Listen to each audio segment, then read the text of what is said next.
Mesdames, Messieurs, bonsoir. Merci de la fidélité à la télévision nationale. Au sommaire de cette édition, modernisation des infrastructures. La RN5 dispose désormais d'un pont unique à péage. Le président de la République a inauguré l'ouvrage, une manière d'améliorer la circulation des personnes et de leurs biens. Mobilisation autour de l'enrôlement biométrique des populations. Le ministre de l'Information poursuit la sensibilisation dans les différentes communes rurales de Fria. Une sensibilisation pour la réussite de l'opération. Promotion des produits locaux. Les saveurs de certains produits guinéens sont en cours de vulgarisation. Une initiative de l'Aguipex en collaboration avec le ministère du Tourisme. La cérémonie mobilise les hôteliers, restaurateurs et compagnies aériennes pour mieux faire connaître ces produits. C'est tout pour les titres. Une fois encore, bonsoir et bienvenue dans ce journal. Mise en œuvre du programme Simandou 2040, le président de la République, son Excellence, le général Mamadi Doumbouya, a inauguré ce dimanche le grand pont de Tanene. Le nouveau pont de Tanene, en amont des 4 ponts métalliques, n'est pas qu'un simple ouvrage d'art. Il est un levier majeur pour le désenclavement, la modernisation du réseau routier national et l'amélioration de la mobilité. Reportage Oumar Bari. Dans le cadre de la mise en œuvre du programme Simandou 2040, son Excellence le général Mamadi Doumbouya, président de la République, a procédé ce dimanche 27 avril 2025 à l'inauguration officielle du pont unique de Tanene et de ses voies d'accès dans la sous-préfecture de Tanene, préfecture de Dubrika. Cet ouvrage stratégique d'une longueur de 126 mètres linéaires, accompagné de 7,5 km de voirie d'accès, vient remplacer les 4 anciens ponts métalliques datant de l'époque coloniale et en service depuis 1957. La construction de ce pont marque une rupture définitive avec une infrastructure vieillissante pour faire place à une solution moderne, sécurisée et économique.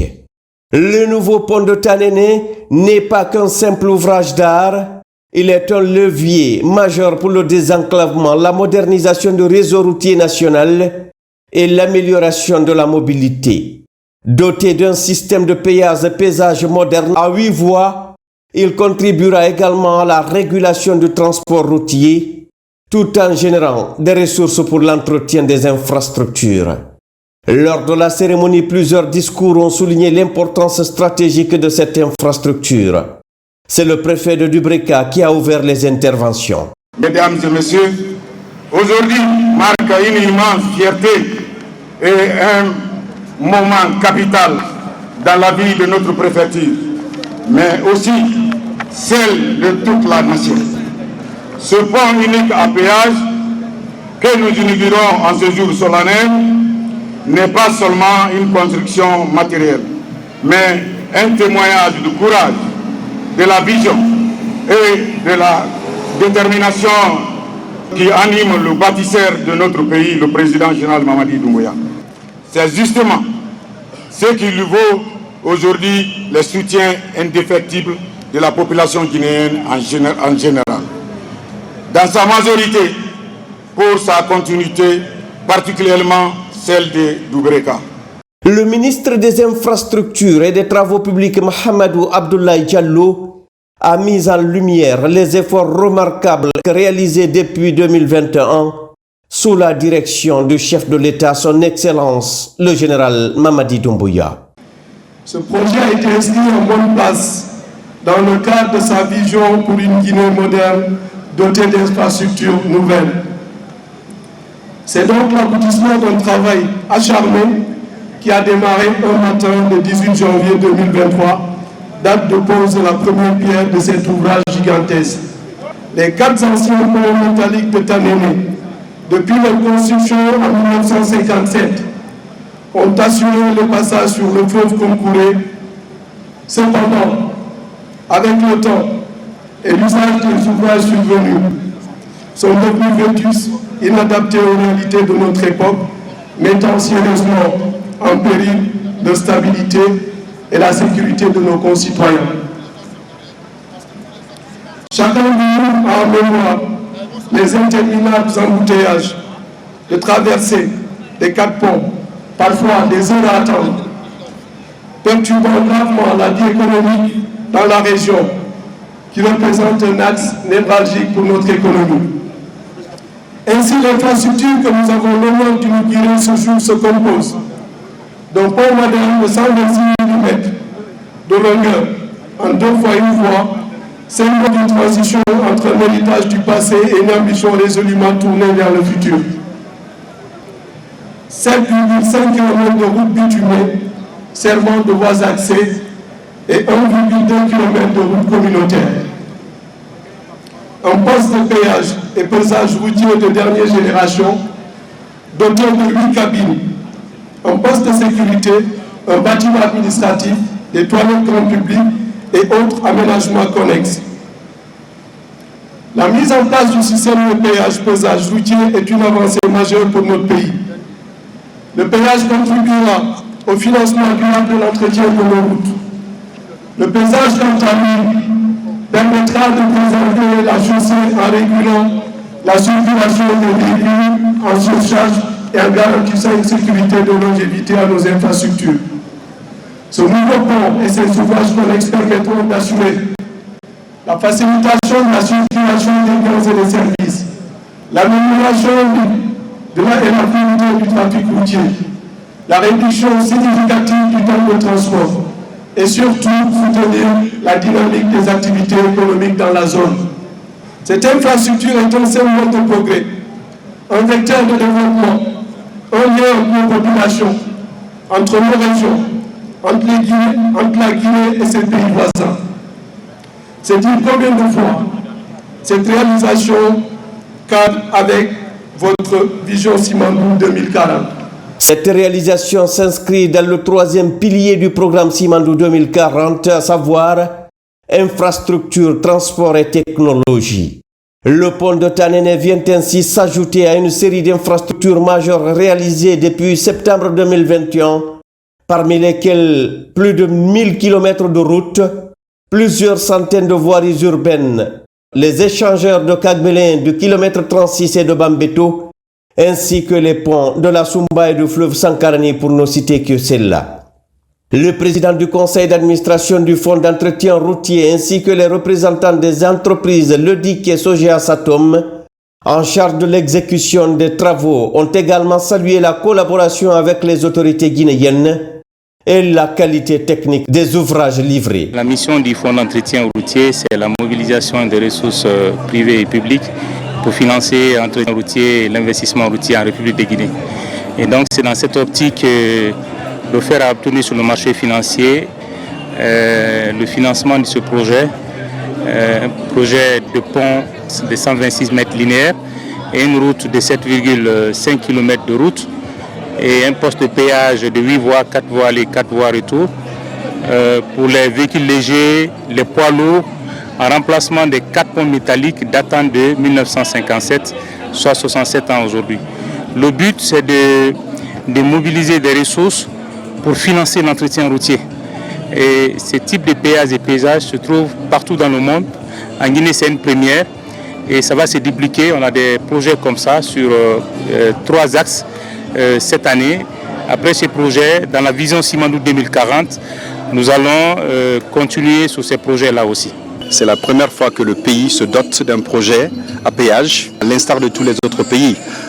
Donc cela s'inscrit de manière majeure dans la vision Simandou 2040. Dans son pilier 3, la Guinée a accusé un retard énorme en matière d'infrastructure routière, mais en un laps de temps, je pense que nous sommes en train d'amoindrir le gap. Il y a encore beaucoup de chemin à faire et le projet de Tanene est un bel exemple qu'on peut démultiplier un peu partout. C'est certainement la plus grande infrastructure, c'est le démarrage du fameux programme de Simandou 2040. C'est la première grande réalisation concrète, pratique, qui vient d'être réalisée après 2 ans de travail. Le contournement de Tanene va permettre une fluidité de la circulation. Ça permet aussi au centre-ville de retrouver un petit peu de tranquillité et de structurer autour de cette route des nouvelles activités qui pourront développer la communauté de Tanene. Ce grand pont qui a été mis en place par le président de la République, par ricochet par le CNRD, c'est un acquis déjà que nous apprécions à sa juste valeur. Franchement, la population de Tanene, particulièrement de Koubia, nous sommes très fiers de ce pont-là, puisque ça a réduit beaucoup de bouchons. N'est-ce pas? Si nous remarquons par exemple de l'autre côté à Tanene, il y avait beaucoup d'embouteillages, mais avec ce pont-là, ça va faciliter la fluidité de la circulation. Au-delà de la coupure du ruban inaugural, le chef de l'État a visité les postes de péage et dévoilé le nom de l'infrastructure. Celle-ci porte désormais le nom de son Excellence le général Mamadi Doumbouya en reconnaissance de ces énormes réalisations. Le chef de l'État a également mis en service les postes de péage en les traversant à bord de son véhicule. La mise en service de ce pont est l'illustration vivante d'une Guinée qui se transforme, qui avance avec confiance et ambition. Chaque infrastructure inaugurée sous le leadership du général Mamadi Doumbouya est une pierre de plus dans l'édifice de la nation. Ce pont de Tanene devient ainsi le symbole d'un engagement ferme en faveur du développement durable, équitable et inclusif. Une vision portée haut et fort par son Excellence le général Mamadi Doumbouya, résolument engagé dans l'action et la transformation de la République de Guinée. Après avoir inauguré le nouveau pont de Tanene, le chef de l'État, son Excellence le général Mamadi Doumbouya, s'est rendu à Tanene Bouramaya pour se recueillir sous la tombe du président fait général Lansana Conté.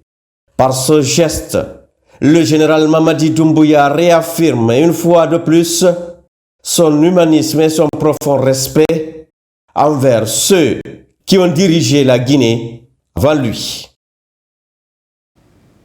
Parlons aussi de l'agenda du Premier ministre. Après son passage dans le centre-ville de Koundara, le chef du gouvernement s'est successivement rendu dans les sous-préfectures de Termessé, de Guingamp, de Yukunkun, dans le cadre de la campagne de sensibilisation pour le recensement administratif à vocation d'état civil RAVEC.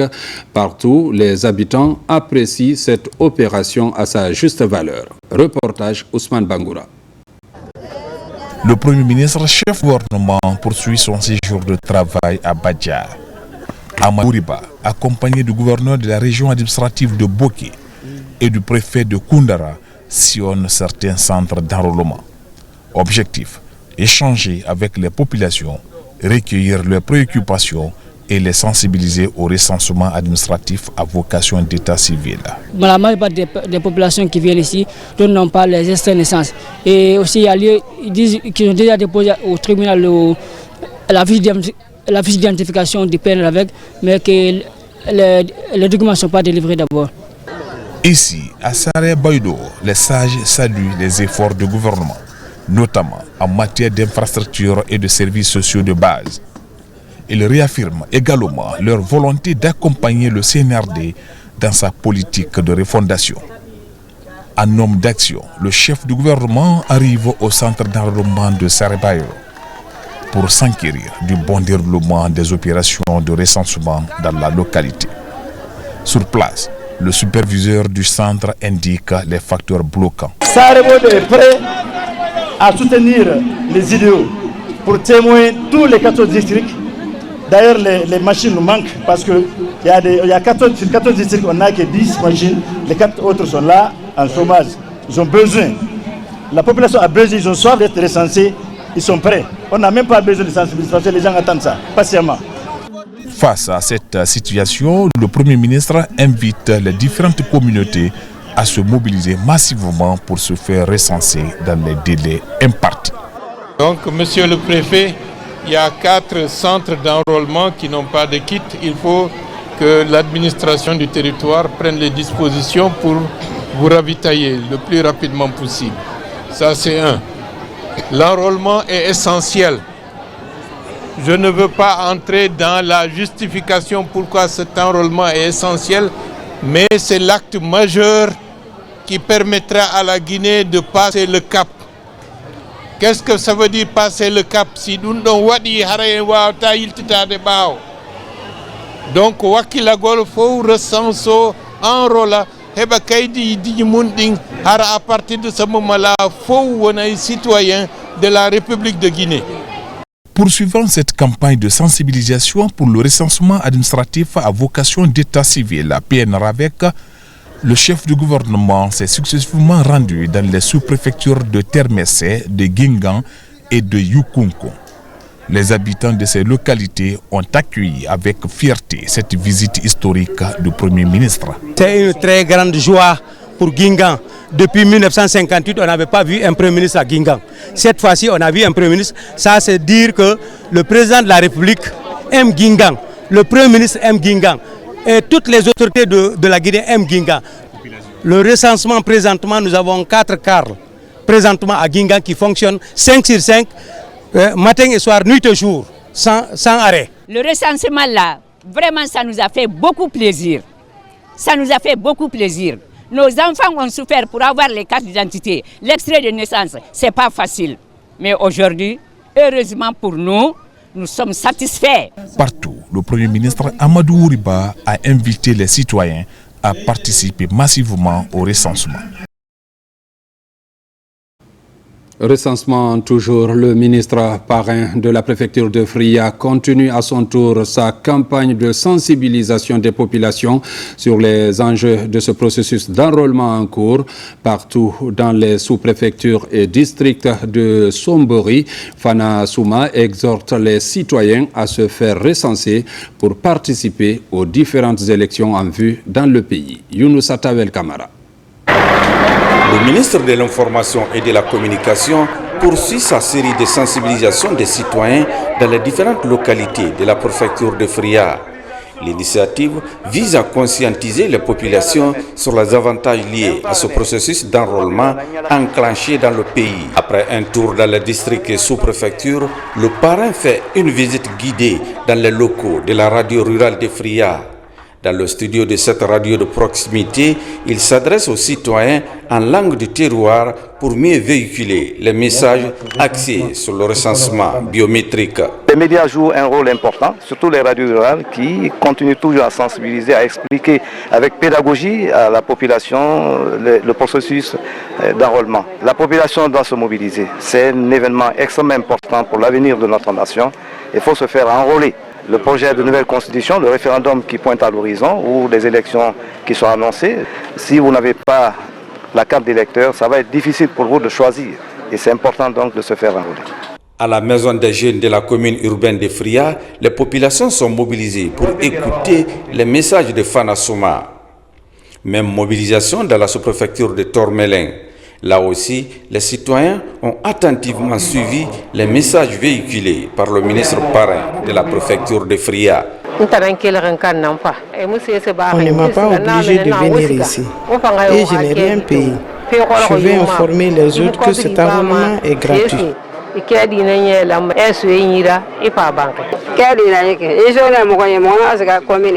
J'avais reçu ce papier à la commune, c'est pourquoi je suis venu avec pour me faire recenser. Les gens sont motivés, les gens viennent massivement pour le recensement, tout le monde est motivé.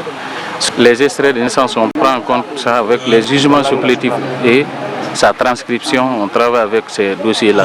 Et il y a d'autres vies avec l'extrait biométrique.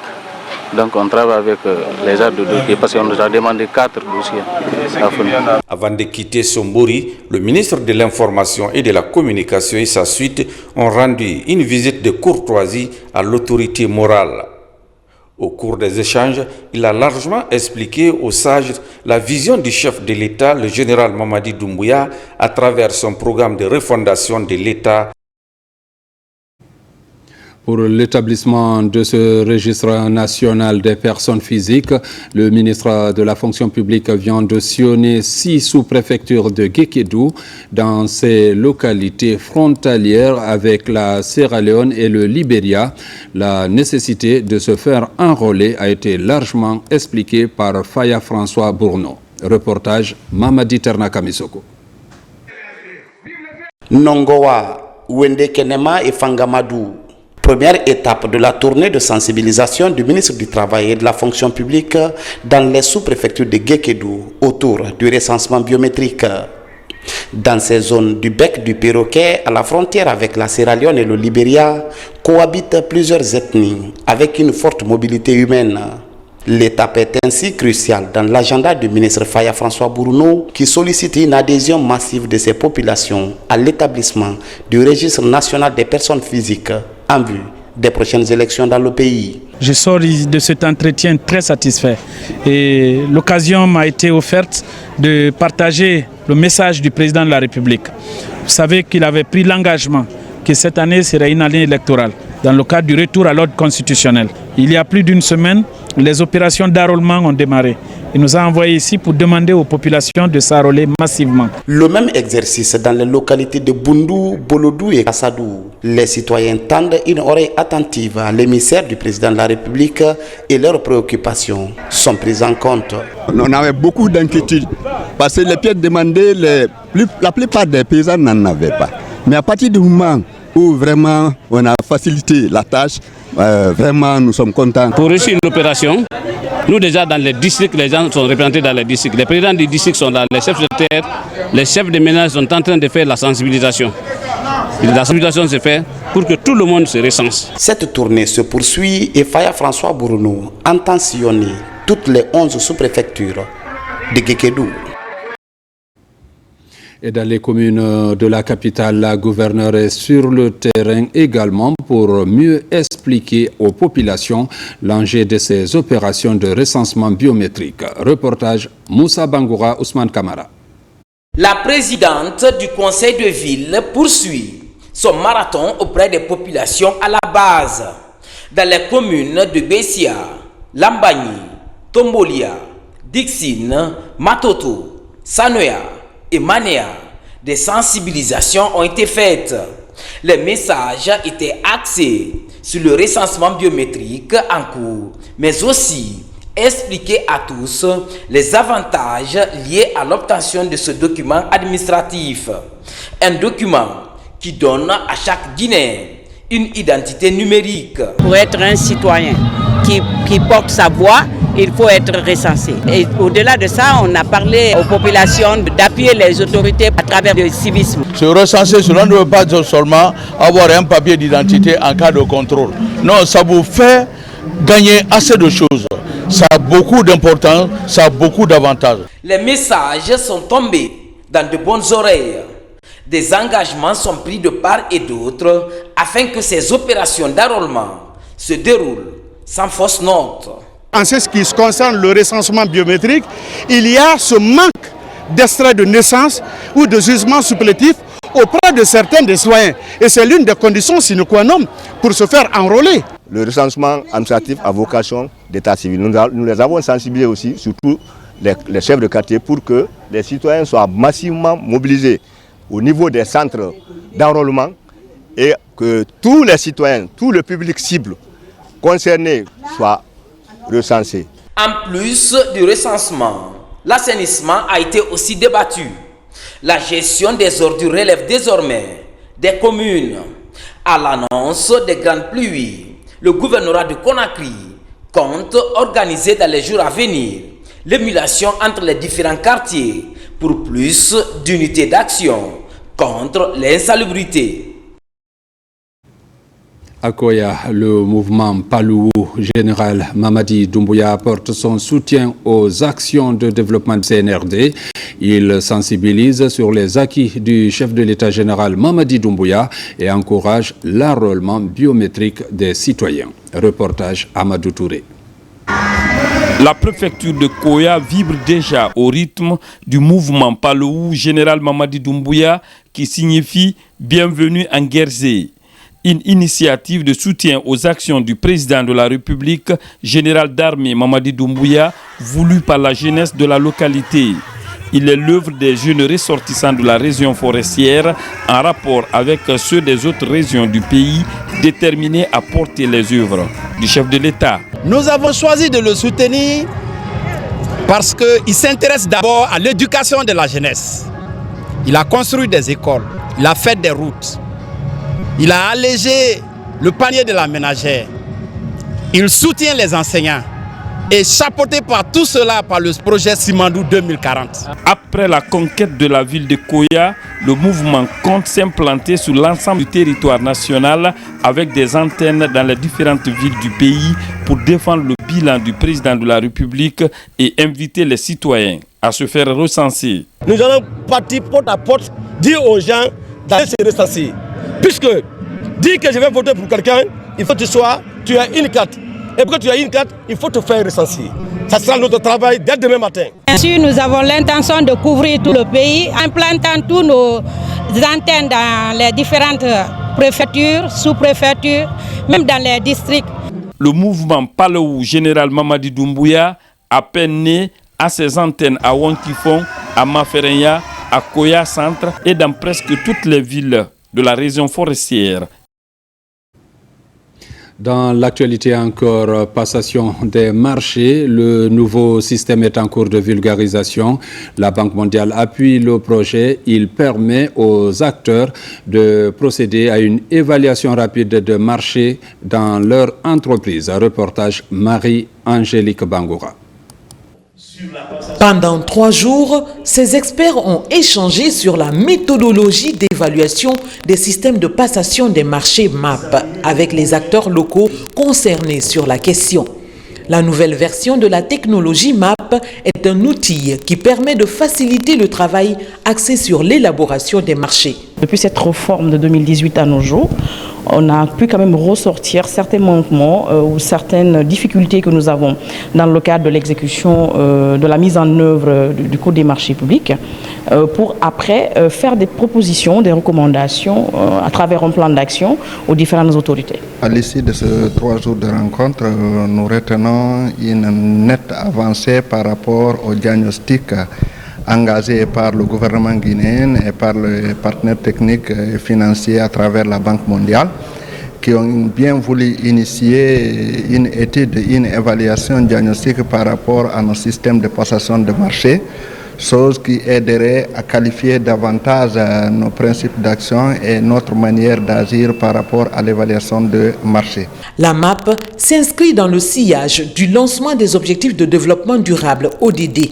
Le but est de permettre aux utilisateurs de faire des mises à jour dans leur système respectif de passation de marché. Des journées de réflexion globalement, je dirais, positives. Nous avons voulu que ces travaux soient inclusifs, qu'on donne la parole à toutes les parties pour recueillir leurs contributions.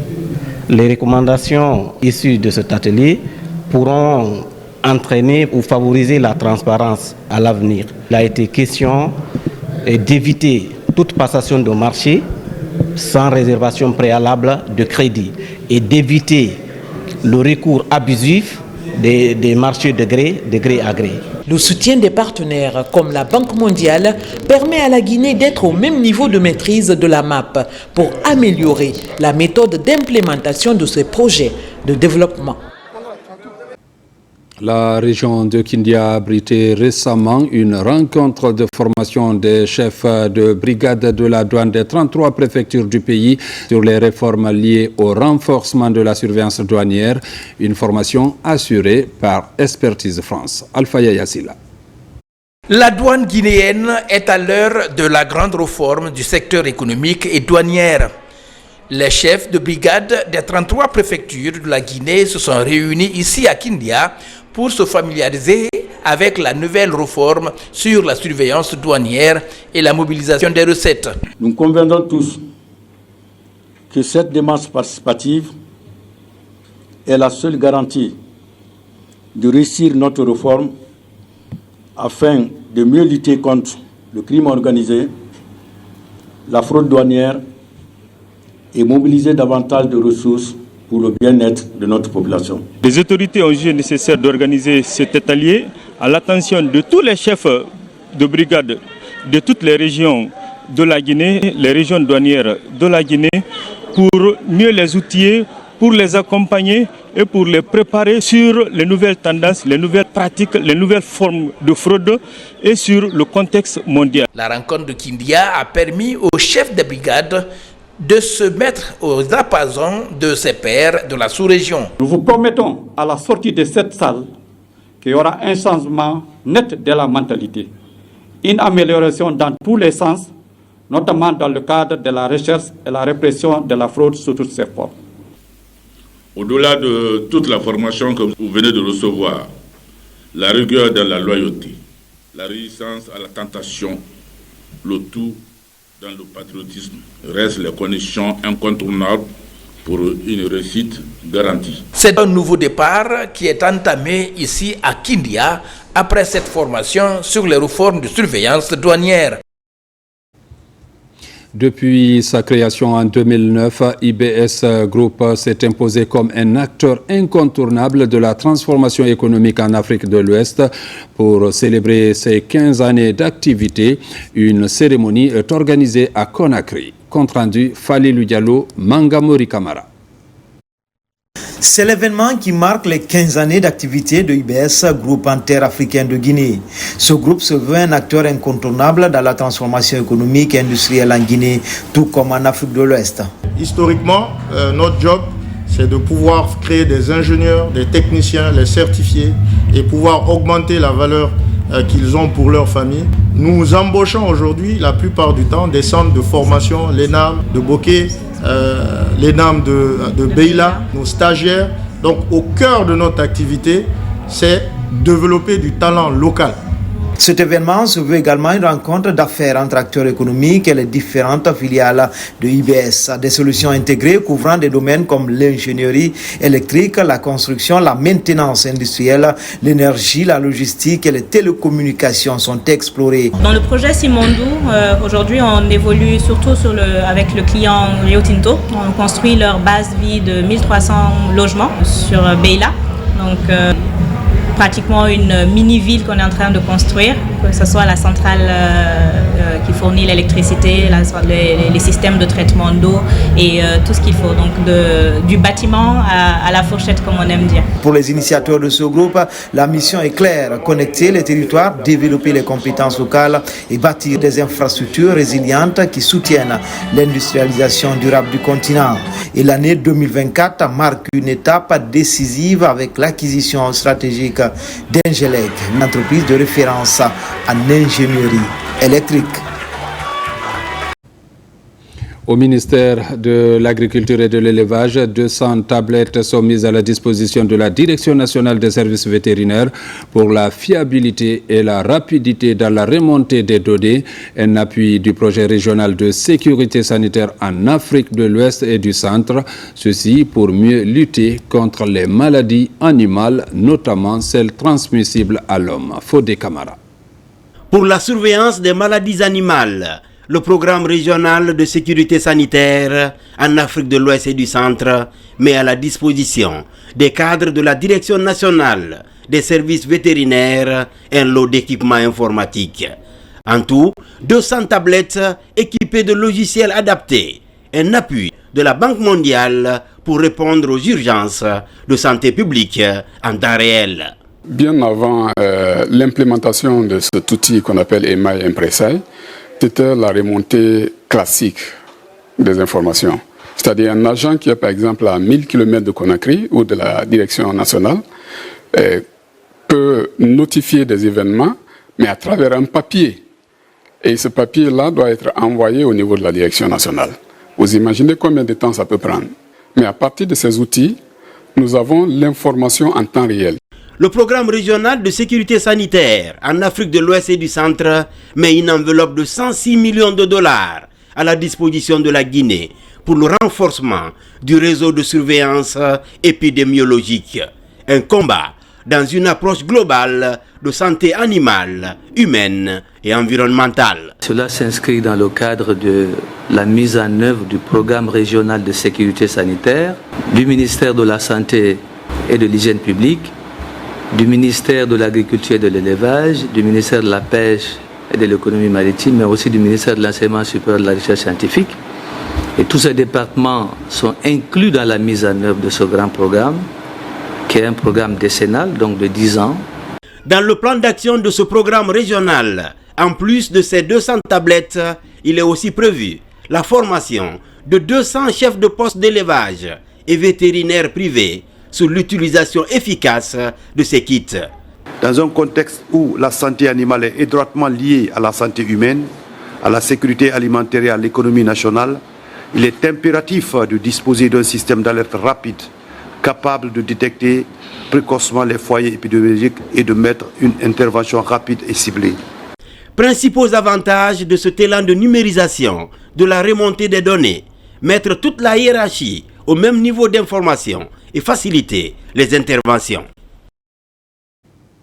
À Mamon, le ministère de l'Enseignement technique de la formation professionnelle a initié une formation en conduite défensive.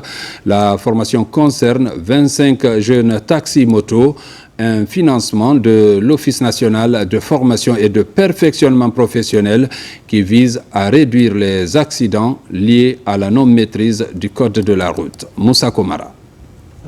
Des images à choc, voire insoutenables projetées pour toucher la conscience de ces conducteurs de taxi-moto de Mamon.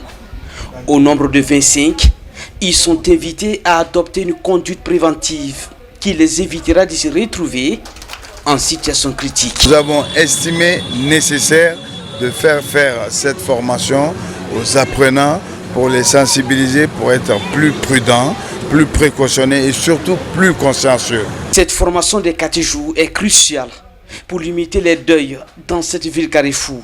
Avec ces spécialistes, les techniques de freinage, le code de la route, le civisme et l'évitement des trajectoires seront optimisés pour améliorer l'efficacité des bénéficiaires. C'est une formation sur le volet comportemental.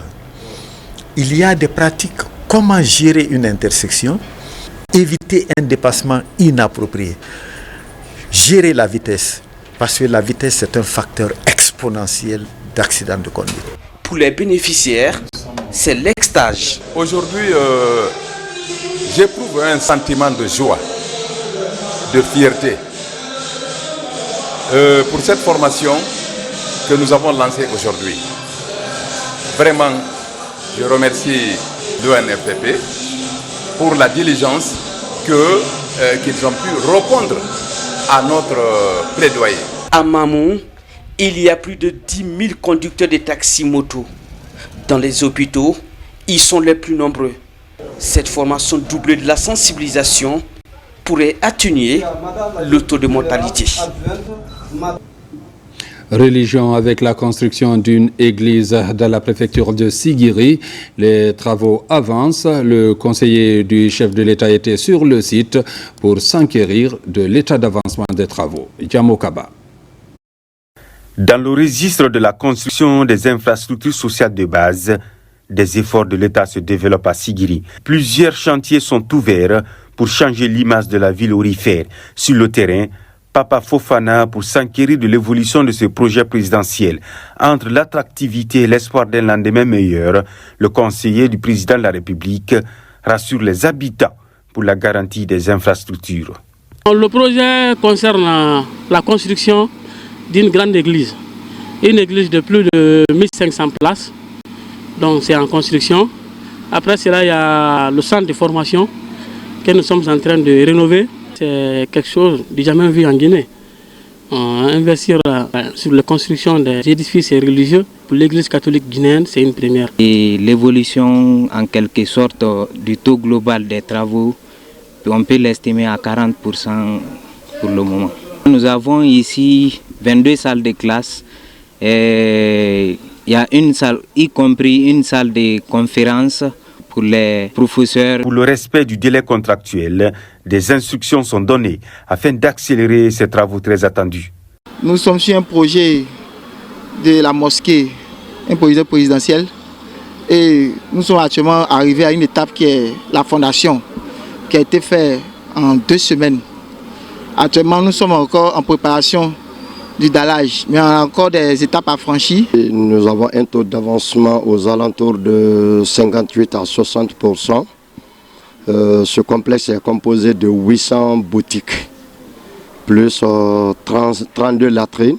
Ce gouvernement a un souci majeur pour satisfaire les besoins de la population. La mise en œuvre de la politique du gouvernement sur le plan local traduit l'engagement du président de la République pour un partage équitable en matière de développement durable. Le programme Simandou 2040 a tout son sens dans les débats pour une Guinée émergente. Cérémonie de pose de la première pierre d'un collège au kilomètre 54 à Doumbouya de la préfecture de Koya. Il s'agit d'un bâtiment R+1 avec 7 salles de classe qui sera entièrement équipé. Reportage Ali Badrakonde. C'est un véritable ouf de soulagement pour les habitants du kilomètre 54 à Doumbouya dans la préfecture de Koya. La pose de la première pierre d'un nouveau collège vient d'avoir lieu, marquant le début des travaux du bâtiment en R+1 composé de 7 salles de classe, d'une direction et des blocs de latrines. Dans la commune urbaine de Koya, il n'y a pas assez de collèges publics. Donc tous les enfants qui sont dans ce quartier sont obligés d'aller dans les écoles privées. À Doumbouya, le besoin est plus criant, le besoin est plus pressant que les autres localités de la commune. C'est ainsi que nous avons fait une correspondance avec l'ambassade du Japon, qui est notre partenaire. Ce projet entre dans le cadre du partenariat durable entre la Guinée et le Japon qui œuvrent ensemble depuis plusieurs années dans le domaine de l'éducation. Le délai d'exécution de ces travaux est fixé à 14 mois. Je suis heureux d'être ici aujourd'hui pour la cérémonie de première pierre, n'est-ce pas, donc de projet de construction d'un collège au niveau de Doumbouya. Et puis, le Japon, nous avons une conviction que l'éducation est socle de développement.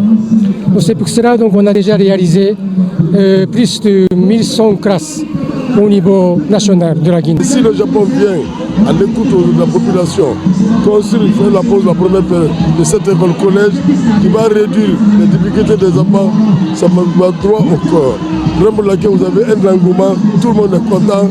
À travers ces infrastructures scolaires, le Japon réaffirme son engagement à accompagner l'amélioration du système éducatif guinéen. Plus de 1100 salles de classe ont déjà vu le jour à travers le pays grâce à cette coopération bilatérale. Éducation toujours, enseignants et personnel paramédical étaient à Forécaria. C'est pour harmoniser les idées pour un enseignement de qualité dans les écoles techniques de santé. Aussi, les notions de pédagogie ont été abordées par les participants. Le point avec Moussa Bangoura et Sidiki Sissé. Dans la préfecture de Forécaria, le système de santé se renforce davantage. Encadreurs, enseignants et formateurs de l'Institut de perfectionnement du personnel de santé se concertent autour des thématiques de développement personnel et professionnel. Autour de ces différentes questions, les notions et principes de base de la pédagogie ont été revus par tous. Nous sommes là pour les outiller aux différentes méthodes de l'andragogie. Donc pour revoir les méthodes de transmission de ces connaissances aux apprenants. L'enjeu est de doter ce personnel paramédical de connaissances afin de mieux qualifier leur méthode de travail dans les centres d'apprentissage. Cette formation est venue pour combler un grand vide chez nous. Parce que c'est vrai, vous n'êtes pas sans savoir, nous enseignons depuis des moments, mais sauf que dans le système, avec l'évolution actuelle de la science, il faut évoluer avec son temps. Donc l'évoluer avec son temps demande aussi de se perfectionner. Donc dans ce cadre, nous sommes là. Cette approche vise non seulement à renforcer les compétences, mais aussi à fidéliser le personnel et à stimuler l'engouement au niveau des jeunes gens qui veulent enseigner, qui ont des compétences, mais qui, en tout cas, ne savent pas par où commencer. Ce type de rendez-vous interprofessionnel date de 2020. C'est pourquoi le ministère de la Santé, à travers l'Institut de perfectionnement du personnel de santé, s'active à mettre les pendules à l'heure pour un enseignement de qualité. C'est parti pour la première édition de l'initiative à la découverte des produits d'excellence de la Guinée organisée par l'AGIPEX. L'événement a pour but de mettre en relation une sélection de producteurs locaux dont les produits respectent les standards internationaux avec les acteurs majeurs du secteur du tourisme, notamment les hôteliers, restaurateurs ainsi que les compagnies aériennes. Reportage Abdul Karim Kamara. Une prestation artistique d'abord pour célébrer les saveurs guinéennes. L'assaut est donné pour aller à la découverte des produits d'excellence made in Guinée. L'initiative est portée par le ministère du Commerce, Industrie et PME à travers l'AGIPEX et intervient dans un contexte de promotion du contenu local et de renforcement de la compétitivité des producteurs guinéens. Si nous voulons réellement valoriser nos produits, nous devons commencer à l'interne d'abord dans les lieux qui constituent le début et le prolongement du circuit international. Partout où les étrangers viennent en Guinée, il faut déjà les attirer sur nos produits. Ça peut être un grand relais pour exporter nos produits. Pour réussir ce pari, l'AGIPEX sollicite aussi l'expertise de l'Office national du tourisme et celui de la promotion de l'artisanat. Par cette valorisation des produits locaux, il faut donner de la visibilité au branding guinéen, le tout taillé sur l'ambitieux programme de transformation socio-économique Simandou 2040. Il ne faut pas que nous, Guinéens, soyons complexés de nos produits. Car vraiment, avec tout ce qu'on a découvert ici, on a vu qu'il n'y a que des produits de qualité qui sont vraiment représentatifs de la Guinée à l'extérieur. On a été très heureux d'accompagner cette initiative. Nous allons nous y activer, faire en sorte que les prochaines éditions soient encore meilleures et encore plus inclusives. Mais au-delà, le ministère du Commerce entend mettre en lumière la qualité de ces produits, mais aussi leur potentiel économique et leur contribution à la diversification des exportations. Si vous regardez les 5 piliers du Simandou 2040, le premier pilier, ça concerne effectivement l'agro-industrie, l'agriculture, ce qui va nous permettre d'aller vers l'autosuffisance alimentaire et d'aller vers la sécurité alimentaire. Les trésors comme le fonio, le gingembre, le maïs, le café cacao, l'ananas ou encore le miel ne sont pas seulement des aliments. Ils racontent aussi une histoire, celle d'une tradition séculaire et d'un patrimoine à préserver et à promouvoir. Une compétition scolaire dans la ville de Labé, les Scolympiades ont permis une émulation entre les élèves dans la localité. Reportage Nabila Kamara. Le prix Best School 2025 a réuni plusieurs établissements scolaires publics et privés de la commune urbaine de Labé. Les candidats ont testé leur savoir sur entre l'orthographe, la conjugaison, la dictée et question, le labyrinthe et dans d'autres domaines culturels et sportifs. Une première édition des journées culturelles et d'excellence en milieu scolaire chapeautée par la structure Guinée Events en collaboration avec la direction communale de la jeunesse ainsi que la DPE de Labé. L'objectif, c'est déjà promouvoir l'auto-formation des candidats. Surtout cela, promouvoir l'auto-formation des candidats parce qu'on veut que les candidats soient plus compétitifs. On a besoin de futures élites et sur ce, il faudrait qu'ils se forment. On a fait un constat, on a trouvé qu'il y a baisse de niveau de ces élèves. On a insisté pour qu'on puisse vraiment initier ces genres d'événements, de ces activités pour accompagner l'éducation au niveau local. À l'issue de la compétition, encadreurs et élèves fondent l'espoir de se voir pérenniser cette initiative pour une meilleure qualification du système éducatif et sportif de Labé. C'est la première édition. On souhaite avoir les autres éditions chaque année. Envie de rassembler comme ça les élèves de la région de Labé.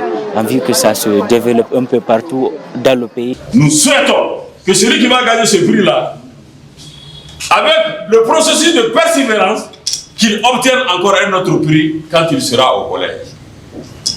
Vous comprendrez aisément que les questionnaires abordés au cours de cette compétition ne font qu'améliorer les performances. Après la remise des prix de cette première édition de Best School, les responsables comptent mobiliser tous les élèves et encadreurs des écoles publiques et privées autour de la prochaine édition pour une meilleure performance dans l'émulation.